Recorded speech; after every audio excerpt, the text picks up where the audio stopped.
Hello guys, this is Rahul and welcome back to the second part of the brainstem where we will discuss about the external features of the medulla. If we have not watched our previous video where we drew the figures of the ventral surface and the dorsal surface of the brainstem, so you can watch the video. The video is provided in the I button to have an overview on the surfaces. Okay. So now we shall start with the external features of the medulla, and we'll start with the external features of the ventral surface. Okay. So first we'll discuss about the ventral surface. So we have a anterior median fissure. Okay, ventral surface is marked by anterior median fissure which divides the medulla into two halves. Okay, marked by anterior median fissure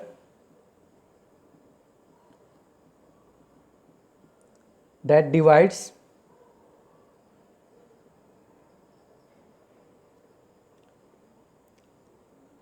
the medulla into two halves. Okay, then lateral to the anterior median fissure. Okay, lateral to anterior median fissure is the anterolateral sulcus. So we'll try to explain these points. We'll discuss this point once again with the figure that we drew in the previous video. So I'd like to recommend to have that figure along with you. So if you don't have, you can get it from our Facebook page, and the link to the post will be given in the description. Okay, so lateral to the anterior median fissure is the anterolateral sulcus. Okay, anterolateral sulcus on either side. That means suppose if this is the anterior median fissure in the medulla, if this is the medulla, suppose this is the medulla and we have the anterior median fissure dividing the medulla into two halves, then lateral to the anterior median fissure on the both side is the anterolateral sulcus. Okay, so lateral to the anterior median fissure is the anterolateral sulcus on the either side. Then next to anterolateral sulcus,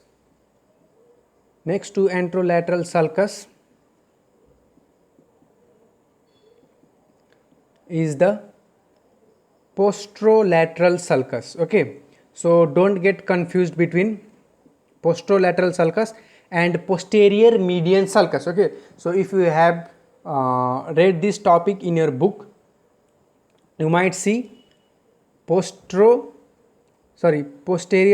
median sulcus. Okay, so on the anterior surface we have, on the anterior surface we have anterior median fissure which is dividing into two halves, but on the posterior surface we told that we have a dorsal surface and the ventral surface. Okay, so this is the figure that we drew in the previous class.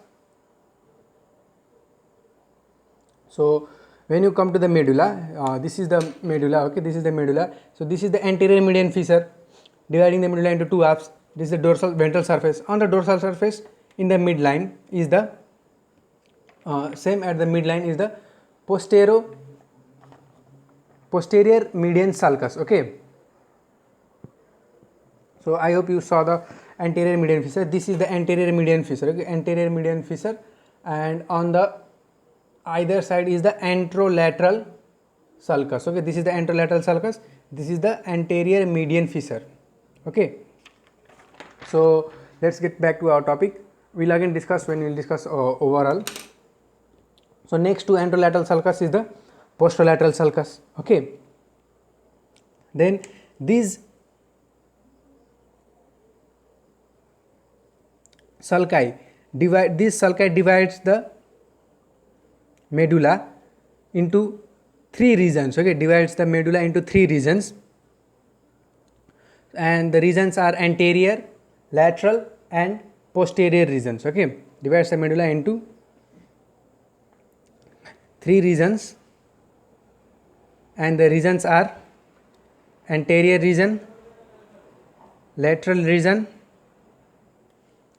and then the posterior region. Okay, so anterior region is between the, okay, let's not do it like this, divided into three regions. Okay, the first region is the anterior region, and lies between, the anterior region lies between the the anterior median fissure and anterolateral sulcus. Okay,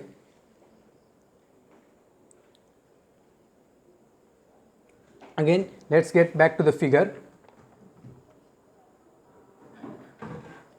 So if this is the anterior median fissure, if this is the anterior median fissure and this is the anterolateral sulcus, then the anterior surface, so the anterior region should be this part. Okay, the part which contains the pyramids will be the anterior region. Okay, so this is the anterior region between the anterior median fissure and anterolateral sulcus. So among the three regions, we discussed the first one, that is the anterior region and where it is present. Then now let's come to the lateral region. The lateral region is present between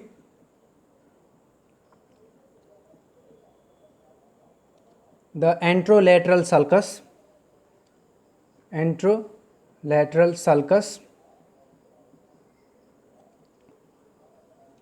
posterolateral sulcus. Okay,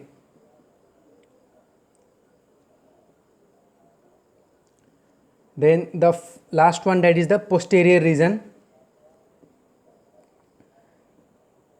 It extends from the posterolateral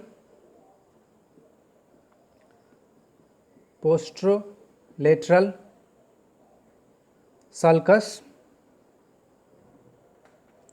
up to the posterior. Okay, don't get confused into this, in between this posterolateral sulcus and posterior median sulcus. Okay, up to the posterior median sulcus on the posterior surface. Okay, on posterior surface, that is the dorsal surface.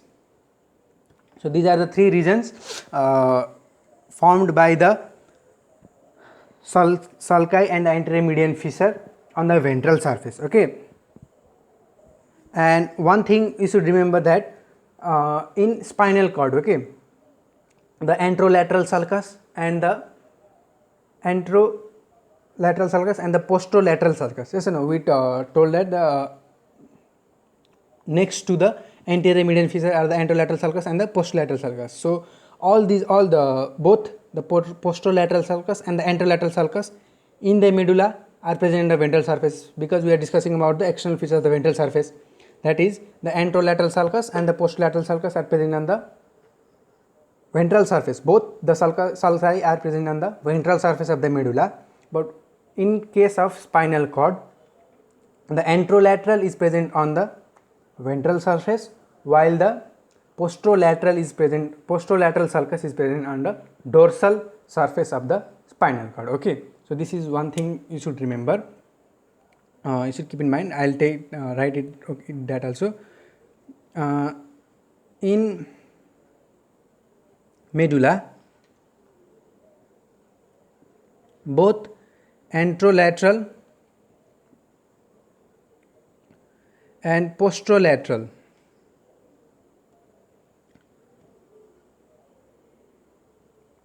lateral sulci are present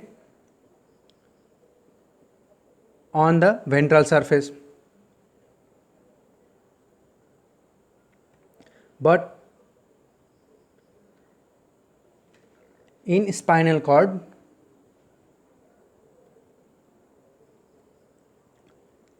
ventral surface, okay, SURF surface has anterolateral and dorsal has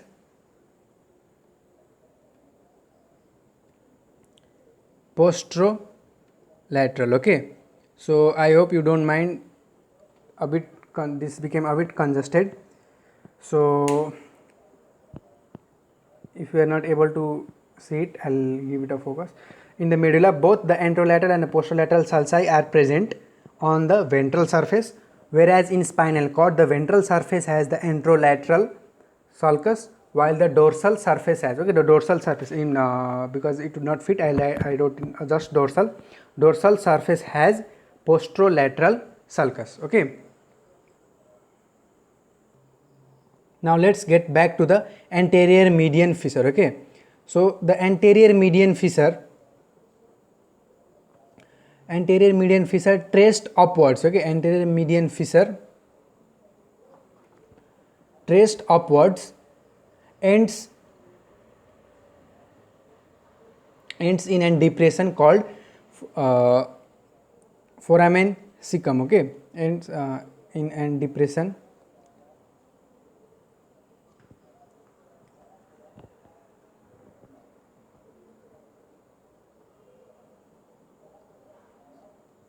foramen cecum and traced downwards, when traced downwards is crossed by the pyramidal decussation, okay, is crossed by pyramidal decussations.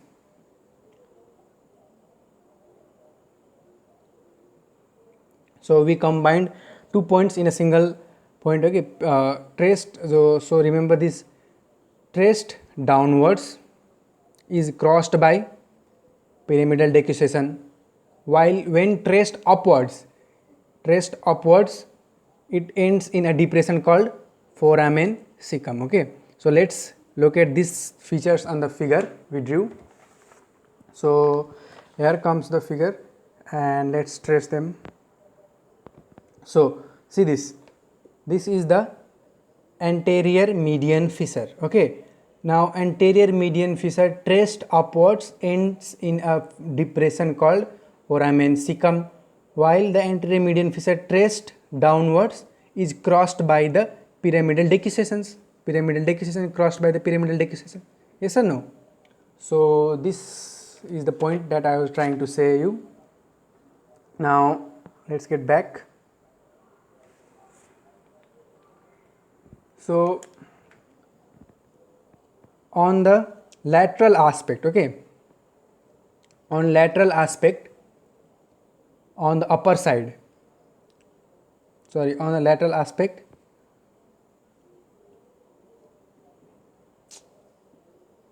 towards upper part is an oval elevation, okay, oval elevation called olive of medulla, called the olive of medulla. So we also located this medulla, olive of medulla in the figure. So let's see where is it. This over here, this elevation on the lateral side towards the upper part, okay, this elevation is then olive of medulla. This is called the olive of medulla. Okay,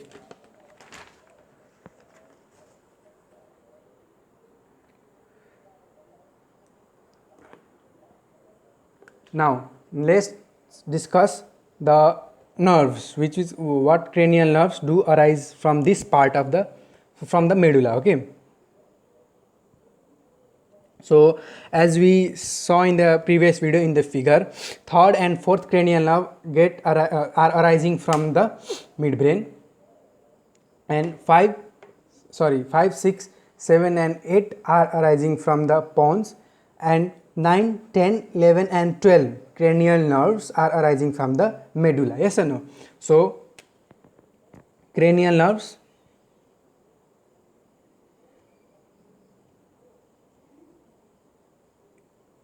nerves 9, 10, 11 and 12 arise from the medulla. Yes or no?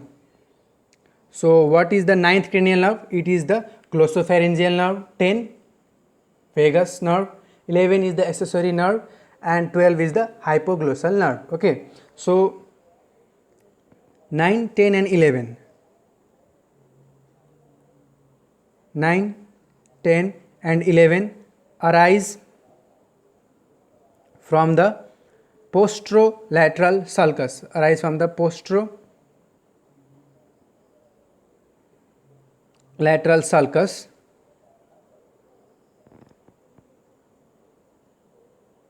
while 12th cranial nerve, that is the hypoglossal nerve, arises from the anterolateral sulcus.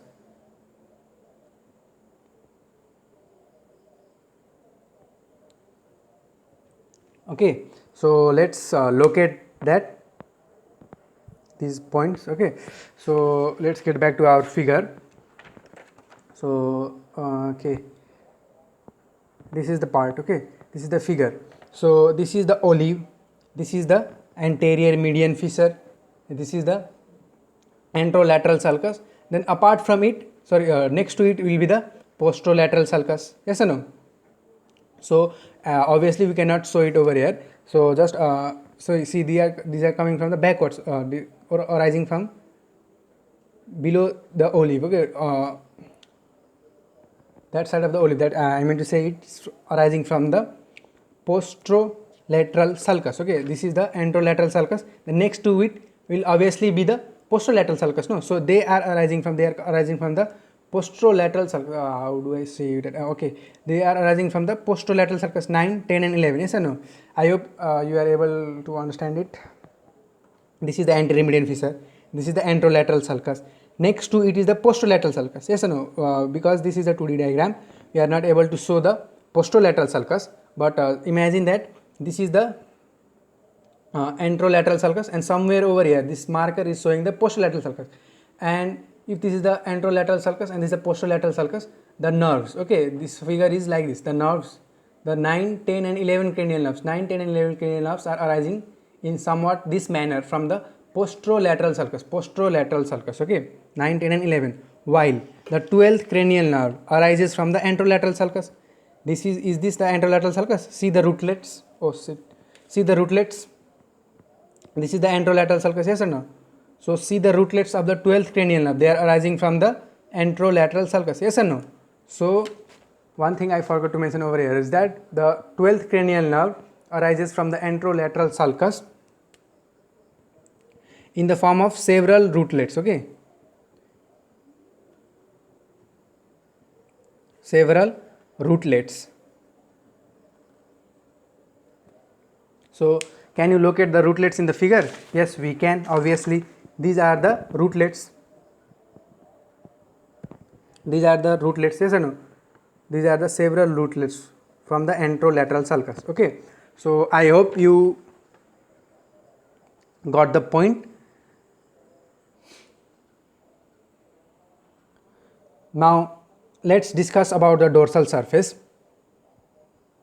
The dorsal surface is marked by a V-shaped depression. Okay, is marked by a V-shaped depression, and which is the lower part of the floor of fourth ventricle. Okay, so dorsal surface marked by a V-shaped depression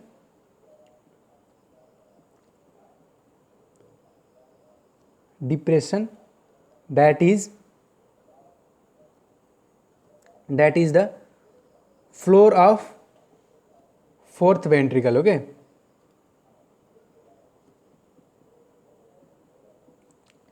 actually that is the lower part of the floor of the fourth ventricle. Okay, lower part of the floor of the fourth ventricle. Then to the next point, So the medulla, okay, the dorsal medulla, dorsal part of the medulla has two parts. Is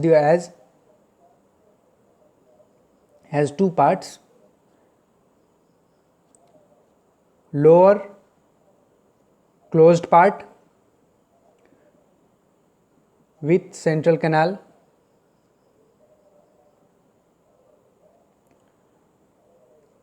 and upper open part where the central canal opens.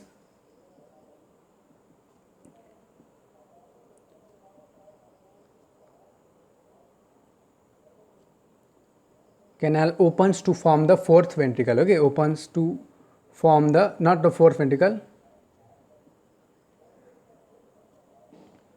to form the floor of, to form the lower part of floor of fourth ventricle, okay, lower part of floor of fourth ventricle. So let's see that in our figure.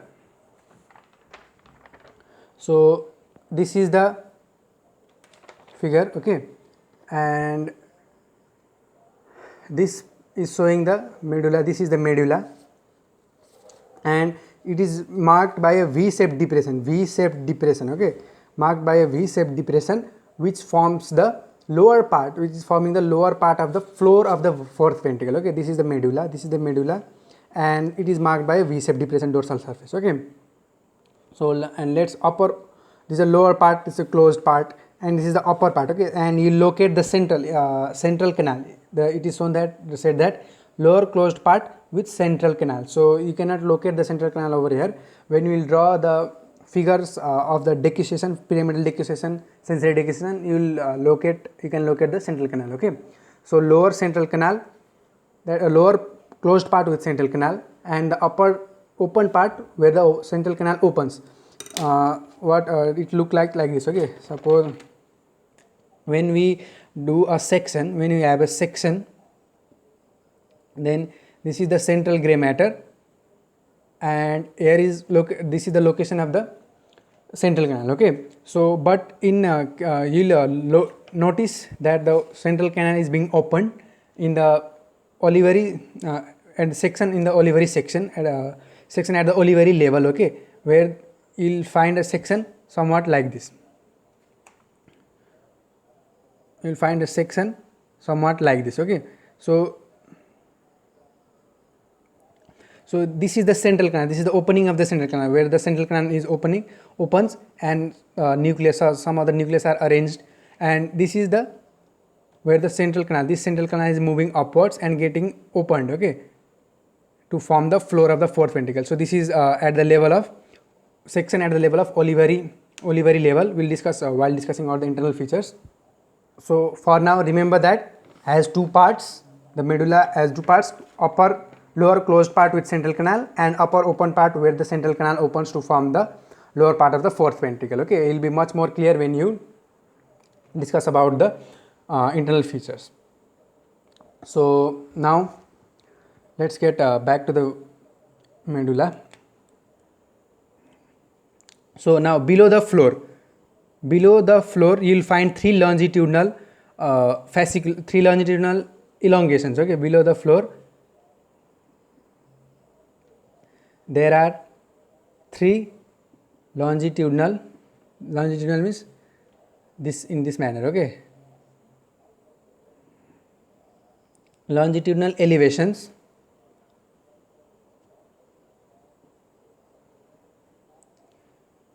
arranged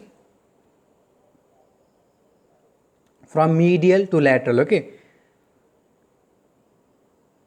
Pay attention, this medial to lateral,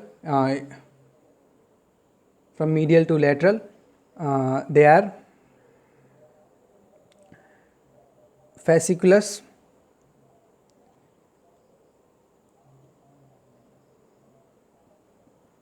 gracilis, fasciculus cuneatus,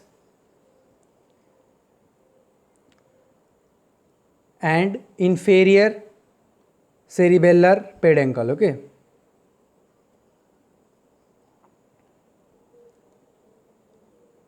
from medial. The medial is the facial gracilis, then lateral to it is the cunetus, facial cunetus, and then lateral most is the cerebellar peduncle. Okay, inferior cerebellar peduncle, inferior cerebellar peduncle. So when we discuss about the fasciculus, fasciculus cunetus, fasciculus gracilis, you will also come across terms like nucleus cunetus, nucleus gracilis, okay, and tubercles, okay, tubercle gracilis and cunetus tubercle. So these terms will come across when you will see the book. So let's discuss about them also. So upper part of the fasciculus,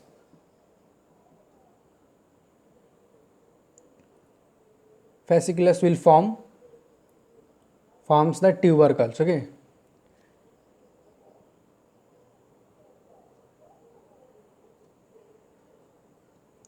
And the tubercles are formed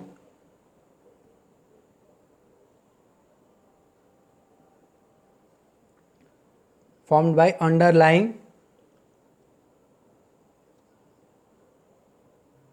nucleus,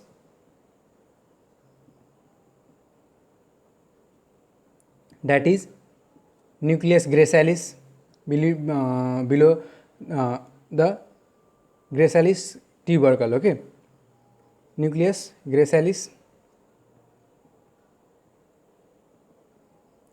and nucleus cunetus.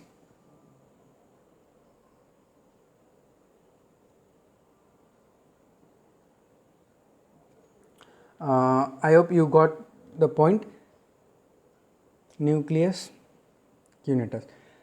The fasciculus, okay, the fasciculus, the upper part of the fasciculus, fasciculus gracilis, fasciculus cunetus, the upper part of these fasciculus forms the tubercle, and the tubercles are formed by the underlying nucleus, that is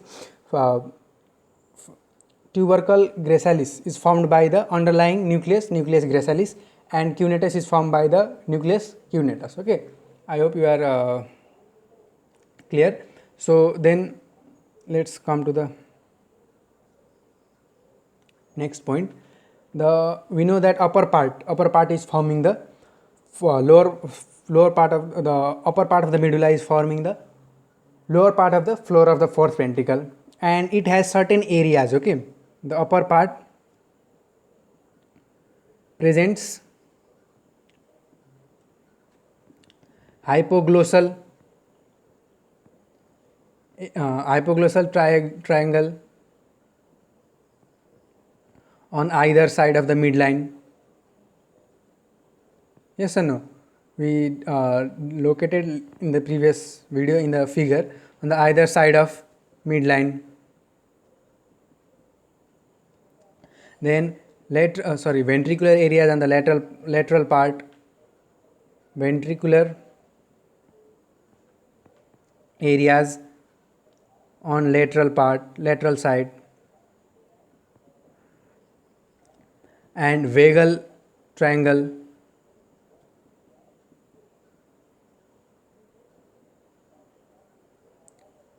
below. Yes or no? So let's locate these areas. So see here, this part is showing that this is the hypoglossal triangle, okay, hypoglossal triangle. This is the vagal triangle, this is the vagal triangle, and this lateral area, this is the vestibular area, okay, vestibular area. So hypoglossal triangle upper part, isn't this the upper part? This is the lower part, closed part of the medulla. This is the upper part which is forming the floor of the fourth ventricle, okay. So this part, this is the vagal hypoglossal triangle. Yes or no? This is the vagal triangle as we have labeled it. This is the hypoglossal triangle, this is the vagal triangle, and this part, the lateral part is the vestibular area, okay. So I hope you are able to locate it. You will be able to locate later on.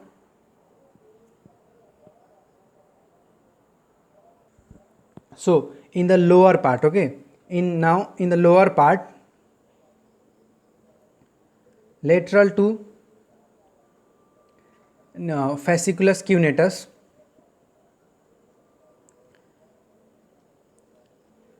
Thus is the cuneatus is the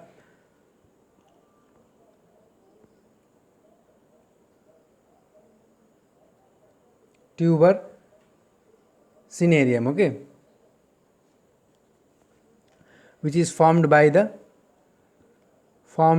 spinal nucleus of the trigeminal nerve. Okay, spinal nucleus of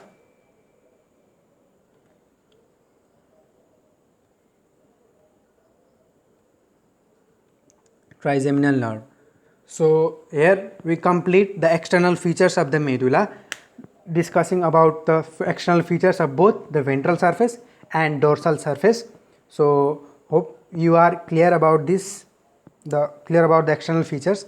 So I am very sorry because the video went too long. Now we will discuss about the internal features at various levels, with the sections of the medulla at various levels. Okay, so this is all about the external features, and this is the figure that we draw in the previous video. So you can watch the previous video for an overview, or you can get it from our Facebook page, and the link to the Facebook link to the post that will have the figure and the notes and the pictures of what we wrote in the classes will be in the post, and the link to the post will be given in the description below. So don't forget to check it out. So thank you guys. See you in the next video where we will discuss about the internal features of the medulla.